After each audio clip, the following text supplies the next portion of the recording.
Every race in the Elder Scrolls has thousands of years of history, wars, betrayals, and lore so deep, it makes most fantasy franchises look like they were written on a napkin. So today I'm ranking and explaining every single one of them, from the permanent underdogs of Tamriel to the civilizations that shaped the entire continent's destiny. And we're starting at the bottom with a race that deserves way better than what they got: orcs. The Orcheimer are, pound for pound, the greatest warriors on the continent of Tamriel, best armorsmiths, best weapons makers. Every man, woman, and child in their strongholds trains for combat from birth, and yet they're ranked dead last. Let me explain. Their name literally means pariah folk in Aldmurus. Their marginalization isn't just a side effect of history, it's baked into what they're called. The orcs worship the Daedric lord Malakath, which makes them religious outcasts among virtually every other civilization on the continent. Nobody wants to be friends with the people who pray to a Daedric prince, which is, not ideal for diplomacy. Their homeland, Orsinium, has been sacked and rebuilt so many times it might as well come with a warranty. The most recent destruction happened in the early 4th era when a combined Breton and Redguard force rolled up and flattened the place. Again, 2 Imperial legions just stood there and watched. Cool. Add that to the list. Here's the thing though, orc strongholds aren't just camps. They're independent armored city-states governed by the Code of Malakath, a strict honor system that dictates everything from leadership challenges to how disputes get settled. Spoiler, it usually involves someone getting hit very hard. Every stronghold functions like its own tiny nation, completely self-sufficient, completely militarized. Think of it like a family where Thanksgiving dinner doubles as a sparring session. In Skyrim, orcs get skill bonuses in heavy armor, block, smithing, one-handed, two-handed, and enchanting. Their Berserker Rage ability lets them take half damage and deal double damage. On paper, they're the best pure warriors in the entire game, but none of that ever translated into political power. Many orcs earn imperial citizenship through service in the legions, proving themselves invaluable soldiers and craftsmen. The Empire is happy to use them, just not happy to give them a seat at the table. They make your swords, they fight your wars, and then they go back to their mountain stronghold and wait for someone to come destroy it again. That's the tragedy of the orcs. Individually, incredible. Collectively scattered. The finest fighters on the continent, permanently locked out of the room where decisions get made. But at least the orcs have solid ground under their feet. The next race on our list doesn't even have that luxury: Argonians. Most races in Tamriel define themselves by their gods, their empires, or their wars. Argonians define themselves by trees. And before you scroll past that sentence, hear me out, because these trees might be the most terrifying thing on the entire continent. Argonians are the reptilian natives of Black Marsh, covered head to toe in scales, with gills that let them breathe underwater indefinitely. They're naturally resistant to poisons and flat out immune to the diseases that make their swampland homeland a death sentence for literally everyone else. Black Marsh isn't just hard to invade, it's hard to survive. Other races walk in and start dying from the air alone. Argonians just live there, comfortably, but the biology isn't the interesting part. The Hist is. The Hist are sentient trees, among the most ancient living things on Nirn, found almost exclusively in Black Marsh. When an Argonian dies, their soul travels into the Hist, passing memories and knowledge forward to new generations. The Hist then produce sap, a sacred substance that induces visions, determines an Argonian's gender, and shapes their physical development as they mature. So every Argonian walking around is essentially a product of ancient collective memory filtered through a tree, which is,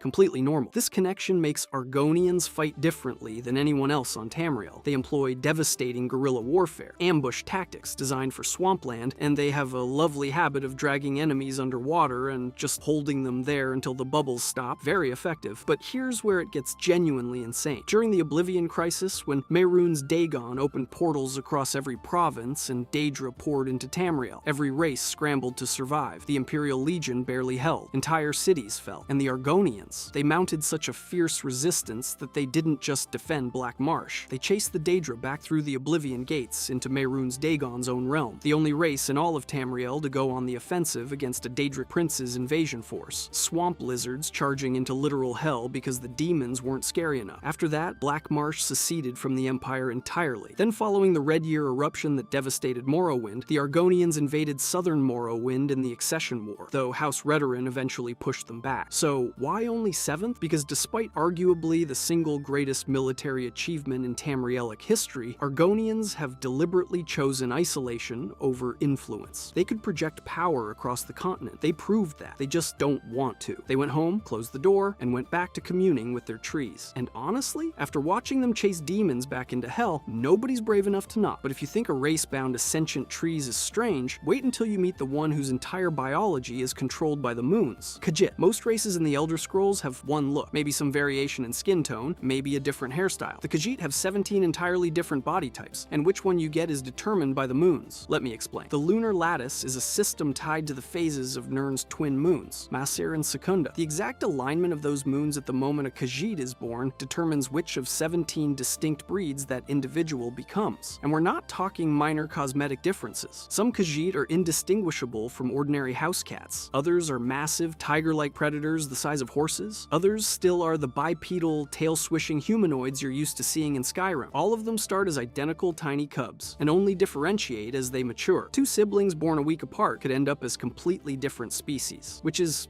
not ideal for family photos. But here's where it gets genuinely mystical. There's a unique form called the Mon, a spiritual leader born only when a mysterious third moon appears alongside Masir and Secunda. Nobody fully understands what this third moon is. The Khajiit believe the Mon is a single soul reincarnating across generations, meaning every mane that has ever existed is technically the same person. Only one can exist at any given time, and traditionally every Khajiit and elsewhere shaves their mane and braids it into the mane's own hair as devotion. Hey boss, I brought you another 40,000 braids. Just put them with the others, I guess. Now, you'd think a race this biologically diverse would have dominated Tamriel, but they never got the chance. The Khajiit had an aboriginal presence across southern Tamriel during the Merethic era, but advancing Bosmeri and Ayleid civilizations squeezed them back into elsewhere before they could consolidate power. The Dunmer enslaved Khajiit in enormous numbers across multiple eras, treating them as property. Then the Raymond dynasty conquered elsewhere entirely, triggering rebellions that lasted generations. The one genuine triumph came in 2E 309, when King Kirgo of Anaquina married Queen Ashida of Palatine, unifying two divided kingdoms into a single province. It was the most significant political achievement in Khajiit history, and it only happened because they'd been getting beaten up by literally everyone around them for centuries. This is why they land at 6th. The Khajiit have one of the most fascinating biological systems of any race in fiction, a genuinely unique spiritual tradition, and a merchant culture so iconic that Khajiit has wares. If you have coin is burned into the brain of every person who's ever touched an Elder Scrolls game, but their history is a repeating cycle of conquest and being pushed into a corner by every neighboring power with an army and an afternoon free. But if you think the Khajiit had it rough getting pushed around by their neighbors, wait until you hear about a race that literally crossed a frozen ocean just to start fights on a new continent. Nords. Most players know the Nords as the burly guys who hate elves and love meat, and that's fair, but what most people don't realize is that the Nords built the first successful human empire on Tamriel. Before the Imperials ever existed as a political force, before the Septim Dynasty was even a concept, the Nords had already conquered half the continent. Let me explain. The Nords originally came from Atmora, a frozen continent north of Tamriel across the Sea of Ghosts. Their migration wasn't a single event, but a gradual movement spanning hundreds of years during the late Merethic era. The first recorded Atmoran hero to set foot on Tamriel was Ysgramor, who arrived with his legendary 500 companions. These weren't tourists. They were warriors fleeing a dying frozen land, and they carved out a home in northern Tamriel through sheer violence and willpower. From there, things escalated quickly. King Harold, a direct descendant of Ysgramor, united all of Skyrim in 1E 143, establishing the first organized Nordic political authority. But his successor, King Vrage the Gifted, is the one nobody talks about. Vrage launched the Skyrim conquests in 1E 240, and within 50 years, the Nords ruled all of northern Tamriel, most of High Rock, significant chunks of Cyrodiil. The Nords were running the show before anyone else figured out how to hold a kingdom together. Here's where it gets interesting, though. Nordic religion originally centered on dragon worship, actual dragons. The Nords revered them as near-divine beings, built an entire cult structure around serving them, which worked great until the dragons decided that being worshipped wasn't enough, and started straight-up oppressing the people beneath them. So the Nords did what Nords do. They fought back. The Dragon War fundamentally transformed their entire religious and cultural identity, turning them from dragon servants into dragon slayers, which is, a pretty significant career change. But the real tragedy of the Nords is what happened at the Battle of Sancre Tor. Tiber Septim demonstrated the Thu'um, the dragon voice, and the fiercest warriors on the continent looked at this man and said, yeah, he's better than us. The Nords voluntarily submitted to imperial rule, an entire civilization built on independence and conquest, permanently subordinated under the Septim Dynasty. That's why they land at number 5. They built the earliest human empire and proved that men could dominate Tamriel before anyone else even tried. But their period of northern dominance was relatively brief, and once the Septim Dynasty rose, the Nords went from conquerors to soldiers in someone else's army. They also harbored deep anti-elvish sentiment born from centuries of warfare against against Marish peoples, which makes them react with significant prejudice toward basically anyone without round ears. Fierce, proud, historically groundbreaking, but ultimately a civilization that peaked early and spent the rest of history answering to somebody else. But if you think the Nords have a complicated relationship with nature, wait until you meet a race that literally can't harm a single tree without breaking a divine covenant. Bosmer. The Bosmer are the only race in Tamriel that looked at civilization, said no thanks, and walked back into the woods. These are elves who once had access to the same lavish urban culture as their Altmer cousins, the same magical traditions, the same architectural ambitions. They deliberately abandoned all of it in favor of living among the trees of Valenwood, which sounds like a charming lifestyle choice. Very cottagecore, very wholesome. It is not wholesome. Their major population centers are located inside giant walking trees that roam the forest like slow, leafy cruise ships. You don't visit a Bosmer city, you track it down, which is already a level of commitment most civilizations don't ask of their tourists. But the real foundation of Bosmer society is the Green Pact, a sacred covenant with the deity Yefre. Yefre sacrificed himself to create the foundation from which all nature on Tamriel would grow, and in return, the Bosmer swore to uphold specific rules. They cannot harm the forest, they cannot consume plant-based food, they cannot kill wastefully, they cannot shapeshift into beasts. Here's where it gets complicated. The meat mandate requires Bosmer to subsist entirely on animal products. No vegetables, no bread, no salad. And when enemies fall in combat, the Green Pact demands their bodies be consumed entirely. Not buried, not burned, eaten. Every Bosmer warrior is, by religious obligation, a ritual cannibal, which is,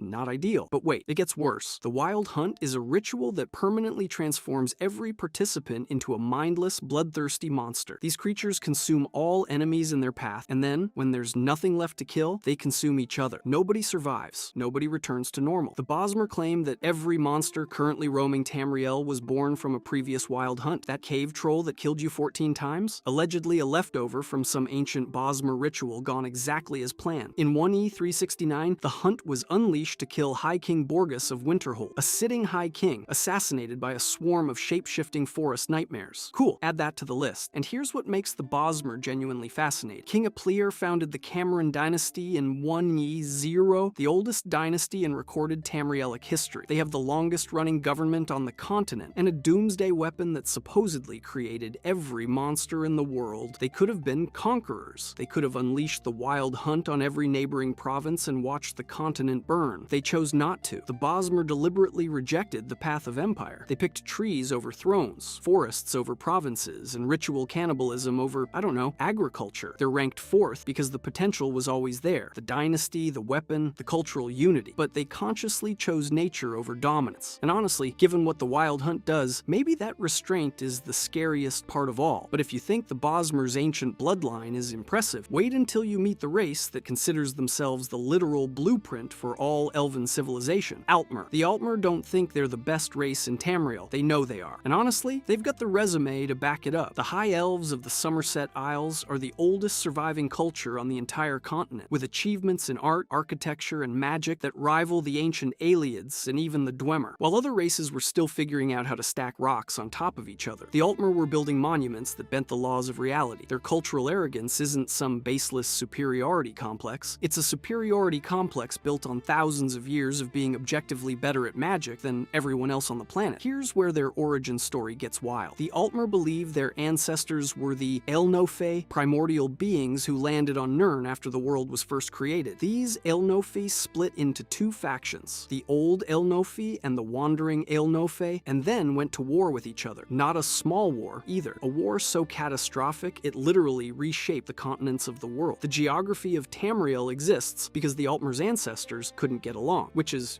on brand. After the dust settled and the continents stopped rearranging themselves, the earliest elven peoples, the Aldmer, migrated to the Somerset Isles and built the Crystal Tower on the northern end of the island. This wasn't just some fancy lighthouse. The Crystal Tower was constructed as a tribute to elven spirits, both living and dead, housing the transparent law crystal at its peak and serving as the absolute pinnacle of magical education in the known world. The Somerset Isles are universally considered the birthplace of civilization and magic on Tamriel. Not one of the birthplaces. The birthplace. Every spell you've ever cast in an Elder Scrolls game traces its intellectual lineage back to these golden snobs standing on their island looking down at everyone else. But here's where the awe turns into something a lot less comfortable. In 4E29, a group of radical heretical Altmer supremacists, calling themselves the Thalmor, established the Third Aldmeri Dominion. These aren't your standard "we're better than you" academics, sipping wine and writing poetry about how great elves are. The Thalmor are active supremacists, advocating for marish racial dominance over all of mankind, seeking to end human control of the continent entirely. Their stated goal is to establish a new Merethic era, where elven civilization would once again rule Tamriel the way it did in ancient times, before humans showed up and ruined everything. They banned Talos worship. They infiltrated the Empire. They operate with the cold, calculated certainty of people who genuinely believe they are doing the world a favor by dismantling human civilization. And the scariest part? They might actually have the magical firepower to pull it off. So why aren't the Altmer ranked first? Because for all their power, all their history, all their magical supremacy, they have never successfully unified the continent under their rule. They are literally the architects of civilization and magic on Tamriel, the oldest and most gifted race walking the earth, and they still couldn't do what the Imperials did 3 separate times. Thousands of years of being the smartest people in the room, and they've never once been in charge of the whole room. That's the Altmer paradox. The credentials are flawless. The results are incomplete. But if you think ancient grudges and racial supremacy make the Altmer complicated, wait until you meet their cousins who got cursed by a god for something their leaders did thousands of years ago. Dunmer. The Dunmer have one of the most tragic origin stories in all of Elder Scrolls, and it starts with a name most people don't even know. Before they were Dark Elves, they were the Chimer, the Changed Folk, clans of Myr who were convinced by the Daedric Prince Boethia to abandon everything they knew and follow a prophet named Veloth into the unknown. They walked away from paradise because a Daedric prince told them to, which is,